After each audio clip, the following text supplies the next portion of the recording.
hojjetanii fi keessumattiyyuu afaan Oromoo rakkoo cimaa kan ture qubee ittiin barreessan irratti xiyyeeffannaa guddaa kennuudhaan namoota hojii hojjetan 2 akka badhaafamanii fi hamma yoonaatti seenaa isaanii calalaa tureera. Maqaa jara kanaa fi seenaa isaanii bal'inaan utuun ibsin dura obbo Abarraa Haayiluu hojii gaggeessaa olaanaan dhaabbata raadiyoo fi televezyiinii Oromiyaadha. Obbo Aliyyee Umar hoogganaa biiroo aadaa fi turizimii Oromiyaa badhaasa kana akka kennaniif akka isaan nu afeeran isaaniin afeerreeti achi seenaa isaanii itti humna.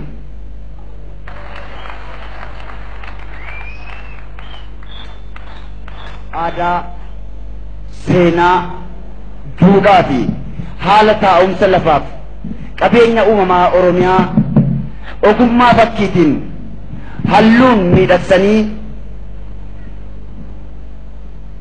godaambaa beekumsaa ijaaruudhaan dhalootarraa dhalootatti akka darbu gochuudhaan adda duree ta'uu isaanii koreen qulqulleessituu badhaasa dhaabbata raadiyoo fi televezyiinii Oromiyaa kan mirkanees erga umurii waggaa 20 gadiitti biyyaa ba'aniiti biyyoota Gibs, Sooriyaa, Yemen, Jibuutii, Somaaliyaa biyyoota baay'ee dhaquudhaan barumsa guddaa argataniin rakkoo afaanni Oromoo qubee ittiin barreessuu irratti qabu kana qorachaa turanii carraaqqii kana gama hundaatiin taasifamaa ture keessatti falli guddaan akka argamu qooda isaanii guddaa kan gumaachan Dr. Oromia Radio and Television Organization's awarding committee again is very keen to award a golden medal and is certified for his excellent effort made on the wide research and study on Oromo language. Doctor, I don't know how to call again. ባለፉት ስርዓቶች እንደሚታወቀው የኦሮሞ ሕዝብ በቋንቋው እንዳይናገር በማንነቱ እንዳይኮራ ከፍተኛ ተጽዕኖ ሲደረግ ነበር። እንግዲህ ይሄንን መሰናክል ሰብሮ የኦሮሞን ቋንቋ ለማሳደግ ለማዘመን ከፍተኛ ጥረት ሲያደርጉ የነበሩ እንዲሁም የተለያዩ ቁቤ ቋንቋዎችን የፈጠሩ ዶክተር መሐመድ ረሻድ እንዴት ነው?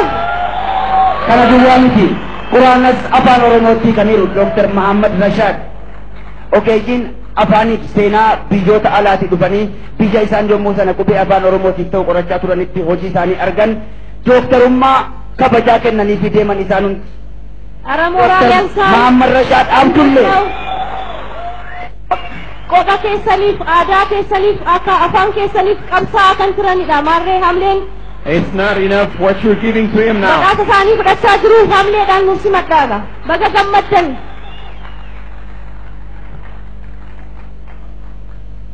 obbo Aliyyee Umar hoogganaa biiroo aadaa fi turizimii Oromiyaa obbo Abarraa Rashad Abdullee tuqa daawwattoota keenya yaada. Seenaa isaanii waan qabattee jirtu fakkaata. Waa'ee bal'inni qophii keessa jira garuu waan tokko jechuudhaa fi waa'ee Dr. Sheikh Muhammad Rashad Abdullee kana uummanni Oromoo hedduminaan waan beekan natti fakkaata. Egaa isaanis seenaa afaan Oromoo guddisuu keessatti qooda guddaa kan qabanidha. Seera dubbisa afaan Oromoo fi qubee afaan Oromoo nama tolchanidha. Hayyuu qubee afaan Oromoo hayyuu qubee afaan Oromoo Sheikh Bakri Saaphaloo waliin ta'uun jechuudha. Qubeen afaan Laatiin yeroo amma ittiin hojjetamaa jiru kun waggaa 37 dura kitaaba afaan Oromootiin maxxansiisanii turan isaan. Dr. Sheikh Muhammad Rashad Abdullee jechuudha. Sababa isaanii afaan kan immoo afaan barreeffamaa taasisaniif gidiraan hedduu irra qaqqabaa kan turedha jechuudha. Egaa bu'aa qabsoo isaanii har'a ta'anii yeroo dubbatamu isaaniifis ta'ee hawaasa bal'aa uummata Oromoo biratti iddoo guddaa kan qabudha jechuudha. Egaa mee daawwattoota keenya galma qophichaatti yoo dabarsine bal'ina seenaa isaanii fi sadarkaa amma irra jiran immoo Tasfaayin Addamaa qophii kana akka itti qindeessatee jira. Qophichi akka itti siif dhiyaata daawwadha. ganaa waasin gannu durillee wallaallu waan ati jaalattu waasin godhuun oollu meekkunii si gannaa nuti siin mul'annaa odoo ati baddee matumaan dhabannaa ati yoo si dhabne matumaan dhabannaa haraa hantee kanaan harka tokko taana sumaan gurgurannee walirraa bitannaa يونف خرابا نسين ترددنا يونف اكبسنا سمان والقافنا يا أفان أرمو ليكمي سجنا سلام تاجا للاسي ولي أردنا يا أفان أرمو ليكمي سجنا ليكمي الإيمان كيجا أمنا أتيوسي متيوسي أمي نتمان أبنا ميني أمتينا أكميه بيهنا ترجمان كاكي يونف واهمت ركو الدنيا دامت عن كيس بوكي تكا سيد الليسا تكا ترجمانا يوم جري دنيا دا أكنان هدنا يا أفان أرمو يا هذا الدماء أرآ في برلين تسيم الأمناء دكتور شيخ محمد رشاد عبد الله يراما مانغدومري وقا ترباتن يافريتي ودما رجلتا آنا ترتر بكلا غربا جرمتوتي ألتن برنساف أرجبا جيبوتي يمن مكة مدينة سوريا تبرتنيرو دربانيس بيا مصرا يونيفرسيتي جام عبدul azharitti baratanii bara 1962 akka lakkoofsa awurooppaa achi ba'an yeroo turtii barnoota isaanii keessatti falaasama yookaan filosoofii bulchiinsa seenaa durii fi ammaa akkasumas wantoota quraanaa fi hadiisa irratti rarra'an hunda erga baratanii booda gara biyya Somaaliyaatti as deebi'an.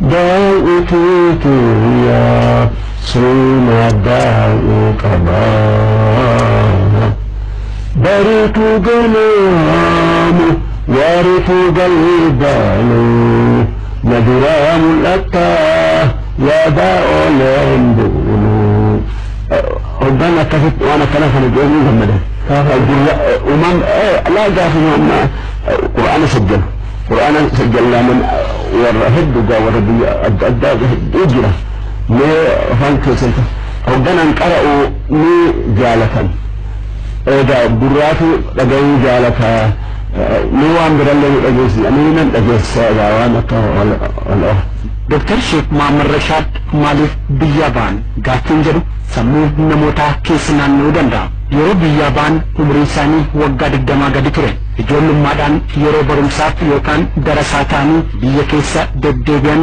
cunqurstoonni akka biyya keessa hin naannofne dhorkaanii turan kanaaf nama lama ta'anii hacuuccaa isaanii irratti raawwatamu jibbanii gara alaatti ba'an. Dr. Sheikh Muhammad Rashad Abdullah yeroo biyya Misraa turanitti biyyattii keessatti manni barumsaa isaan itti barachaa turan Amaariffa dabalatee afaanota baay'eedhaan barsiisaa ture. Isaanis deemanii afaan Oromoo namoota baay'eetu dubbata waan ta'eef kariikulamii barnootaa keessa galee akkuma afaanota biroo baratamuu qabaa jedhanii gaafatu. Afaan keessan ni dubbatama malee barreeffama waan hin qabneef kana keessa galchuu hin dandeenyu deebii jedhutu kennameef. Aariin onnee keessaa gaafa garagaltu Dr. deebii kanaaf furmaata kennuun qaba. Booreen ittiin taatu afaan kana afaan barreeffamaa gochuun qabaa jedhu. Achitti madrasaa fakkaat jira mana barnoota kan inni jiru mana barnoota afaan hundaa kajo afaan Amaaratu keessa jira.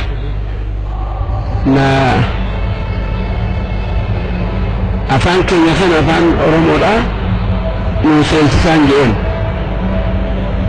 jennaan afaan keessan afaan dubbatu malee afaan kataba barreeffamuu miti je hoggaasan hundaa qalbiidhatti qalbiin na hinaafte afaan biraa afaan ka ummata hundaa nagayaan itti katabamee maaliif afaan keenya qabu afaan keenya naadhaaf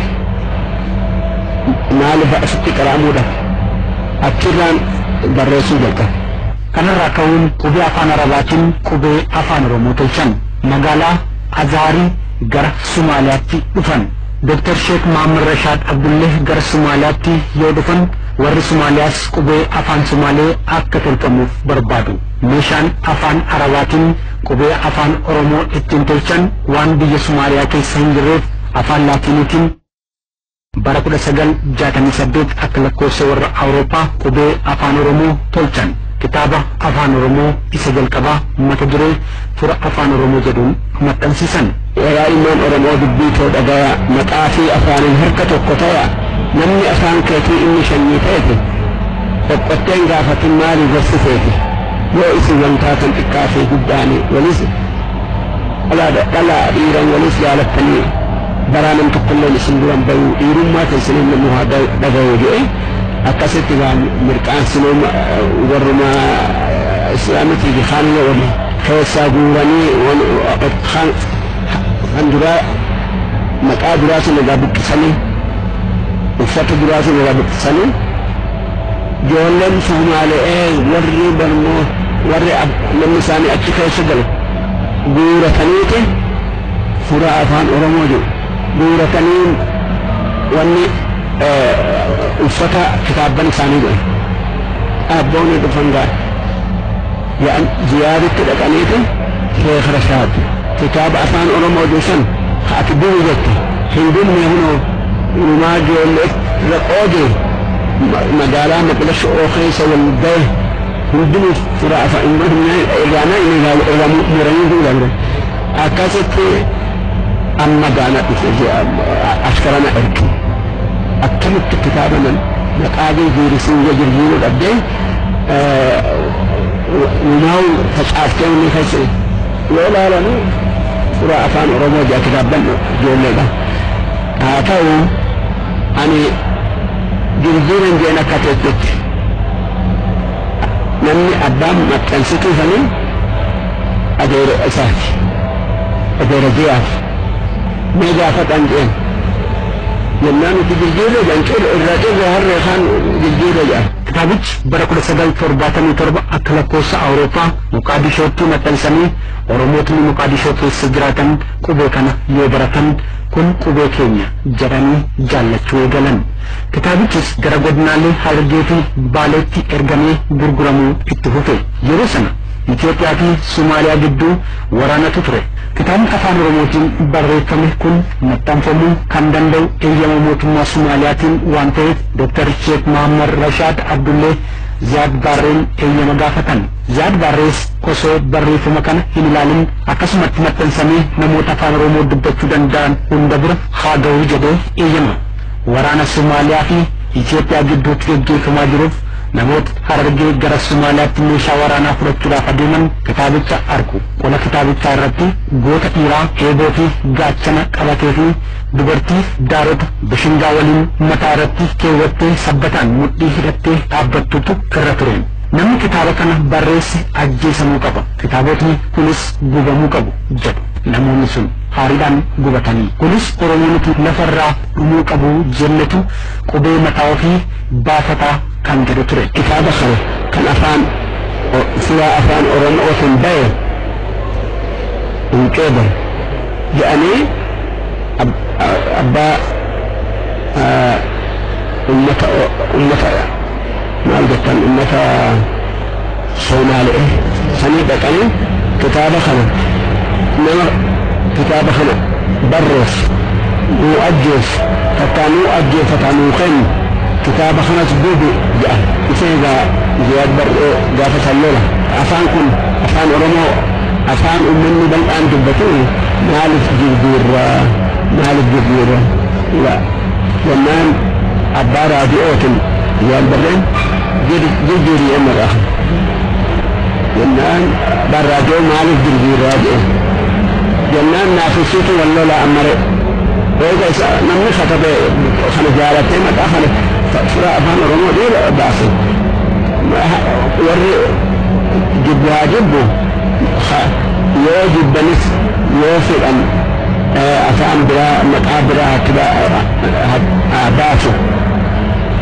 لم يجران تلش أكسرت نتقل أكملت متأخنا من بدي تمغونا فرا أفهم رمو من بدي أكملت إسمى الجميل يوم كتاب خنا الجديد يوم لما أفهم كان كتاب خنا بريس من أجلسن مو أجلفة مو خلق تكامو ورمون تدرين ولك أفهم إيه أستي شيخ رشاد جراتس أولينا أبدا yoon nuuf maqaa kana hin jijjiirin hoodha meeshaa lolaati deeme. Mormitoonni kitaabichaa gara Ziyaad Barree adeeman namticha kitaaba kana barreesse nu ajjeesi yookaan dabarsiitii nu kenni ni ajjeesna. Kitaaba kanas walitti qabsiisiitii nuuf gubi. Kun ta'uu baannaan Itoophiyaa atumti deemiitii loli nuti siif hin lollu jedhanii. Qubee afaan Oromoo tolchanii afaan Oromoo afaan barreeffamaa waan taasisaniif duuti itti murtaa'uudhaaf adeeman. Ziyaad Barree Dr. Muhammad Rashaadin waamsiseen kitaaba kee keessatti ergamtoota koo waan waraanarraa taasisu itti idaateettaaf jedhaan. Kitaaba kana keessa wanti badaan yookaan gadheen hin jiru. Wantuma raadiyoo irratti dubbatamu asirratti barreesse. Ergamtoota kees gaafachuu dandeessaa jedhuun. Ziyaad Barrees ergamtoota isaa gaafate. Isaanis rakkoon kan jiru qola isaarra akka ta'e itti himan. Dr. Sheek Muhammad Rashaad Oromoo nuti ajjeefne qola isaarratti footoo isaa kaa'ee jira. Nuti ammoo tasuma kana hin feenu jedhu. Ziyaad Barrees maqichi akka jijjiiramu taasisa. Kanumaan qolli isaa akka jijjiiramu ta'e. Qola kitaabichaa isa duraarratti walaloon daarota misingaa mataarra keewwattee mudhii siidhaa qallee sabbataan hidhattee qadaada aannanii harkatti rarraafattee halaalaa silaallaan ijatoo bolboltee jedhee inni dhiiraa walaloo dubbatutu irra ture. Kanaan booda kitaabni qubee afaan Oromootiin Dr. Sheek Muhammad Rashaad barreessan gara Jarmanitti deemee maxxansamee kallattii garaagaraatiin gara Oromiyaatti seenee uummata Oromoo bira ga'e. Kanin barreesse qubee haa ta'u raadiyoo maqdishoo afaan Oromootiin dubbatu haa ta'u afaan kitaaba hedduu kanin katabe haa ta'u wanni natti dhagahame waanin anin herregin kan nam akkam warri akkasitti ummanni Oromoodhaa bakka hunda qeebaluun akkasitti waan guddoo na dhagahame. Dr. Sheek Muhammad Rashaad afaan Oromoo afaan barreeffamaa taasisuun alattis raadiyoo afaan Oromoo magaalaa Muqaadishootti tamsa'u keessatti yeroo dheeraa hojjechuu isaanii seenaan ni dubbata. Miidiyaan afaan Oromootiin Dr. Sheek Muhammad Rashaad Abdullee Muqaadishoo irraa dabarsaa turan uummata Oromootiin dhaggeeffatamummaa guddaa fudhachaa waan dhufeef Hayila Sillaaseen raadiyoo afaan Oromootiin tamsa'u Harar irratti akka dhaabbatu murteessan. Raadiyoon Harar sababa Dr. Sheek Muhammad Rashaad Abdulleetiin dhaabbate akka Awaashin as ta'ee hin dhaga'amnes taasise. Qabsoon gootota Oromoo kanneen akka Dr. Sheek Muhammad Rashaad Abdullee itti fufe. Uummanni Oromoo har bu'aa qabsaa'ota kanneenii dhandhamachuu danda'eera. Gara jireenya dhuunfaa isaaniitti yoo deebinu Dr. Sheek Muhammad Rashaad Abdullee har maalirra jiru laata? Uummanni alatti waa barate sun ala gad bahe hun ol bahe. Ani immoo duraanis afaan keenyan kanan ummata keenya raadiyoo fi hundaan dubbadhaa je'ee kan biyya alaatti galee asitti wallaan wannin arge ummata wannin an dalage fudhatamtee akkatti jiruun waan natti jabaadha. Waa hunda namti jaba haaqin qabullee dhukkubni kunillee naana qabu qilleensan na dha'ee faalid jedhaniini kanaa jecha kanallee dhafuun badadu yoon har'a ijoollee qalbii takkaan hin du'a du'uman eeggadha malee waan biraaf kanan amma namni ummanni keenyalleen ummanni Oromoodhaa jechuudha sila'aan hin komadhu kanaa jechuudha. أنا ربي جئتم وانك هذا أمة أولمو في جئتم هل كان ويا وانك أمة الشم تمام أكست ذلك وان بدينا تتكأن قلسا أبدان كتاتم داري مع بدينا مع اللك أجد إيه waanin katabu kanaa katabu. Kanaafuu akkuma loomiin 50 nama tokkoof baadha nama 50maaf garuu faaya jedhamu maanguddoo umurii isaanii guutuu mirgaa fi eenyummaa saba isaaniitiif qabsaa turan. Assalaamu alaikum. Kan haasa'u kan affeeran egaa miseensota dachii Oromoo taati akkasumas dachii uummanni musliimaas hedduu keessa waan jiru waan taateef qabsoo uummanni musliimaa Itoophiyaa keessatti amma godhaa jiruutii fi qabsoo uummanni Oromoo yeroo dheeraadhaaf godhaa jiru turee fi ammas jiru jidduu hariiroon jirtu maal fakkaatti wal faallessiti moo waliif tumsiti ka jiru irratti akkan haasa'u na affeerani osoo gama haasaa kiyyaatti hin seenin har'a sheeka keenya guddaa aalima uummata musliima biyya keenyaatiif akkasumas uummata Oromootiif gumaacha guddaa godhe jiruu isaa guutuu hawaasa keenya tajaajiluudhaaf lubbuu isaa guutuu tanarratti dabarsee Sheekh Muhammad Rashaad Kabiir Abdullee waan akiramaniif rabbi rahmata haa godhuuf hin jaa. Haasaan har'a godhu kanaas isaaf yaadannoo akka taatu barbaada.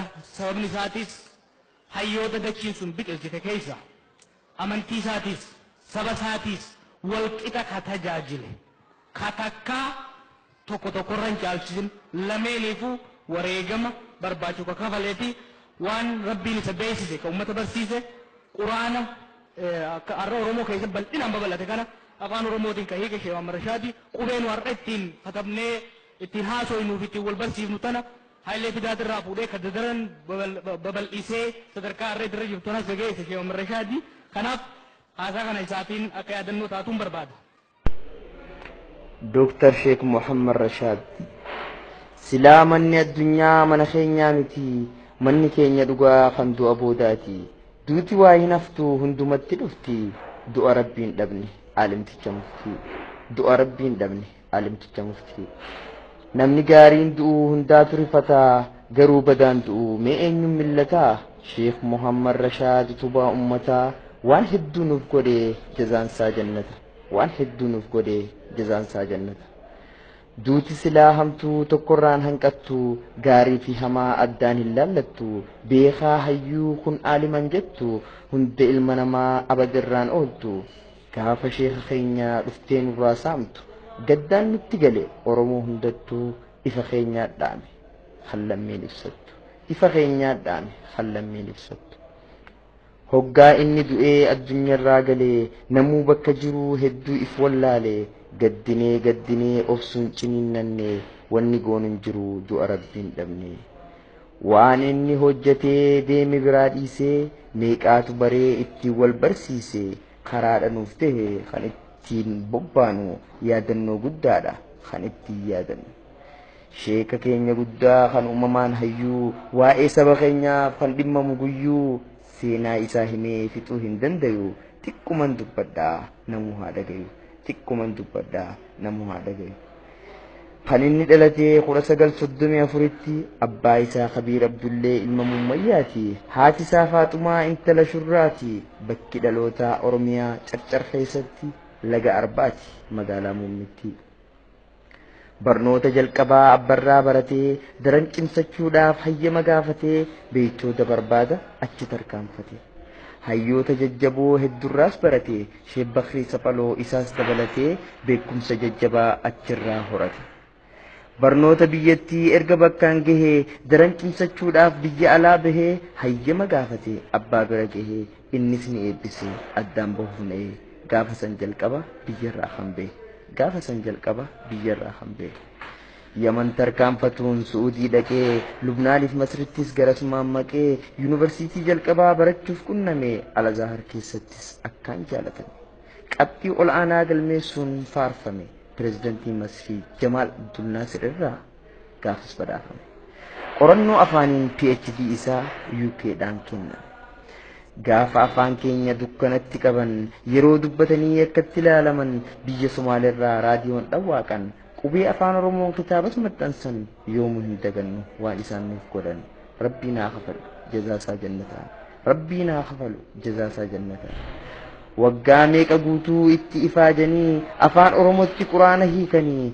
sagalee qulqulluun gurra nu buusanii kana qofaa miti gumaachi isaanii kitaaba adda addaa hedduu maxxansanii himamee waan dhumu galanni isaanii barayyuu yaadannaa waan isaan dhiisanii haa qananiisu goytaan jannataanii haa qananiisu goytaan jannataanii Sheekh Muhammad Rashaad Kabiir Abdullaahi akkaan jaalannaa dhugaan onnirraahi jannata kheenaq yaa rabbi yaa ilaahi jannata kheenaq yaa rabbi yaa ilaahi jannata kheenaq yaa rabbi yaa ilaahi Najiib Zannuun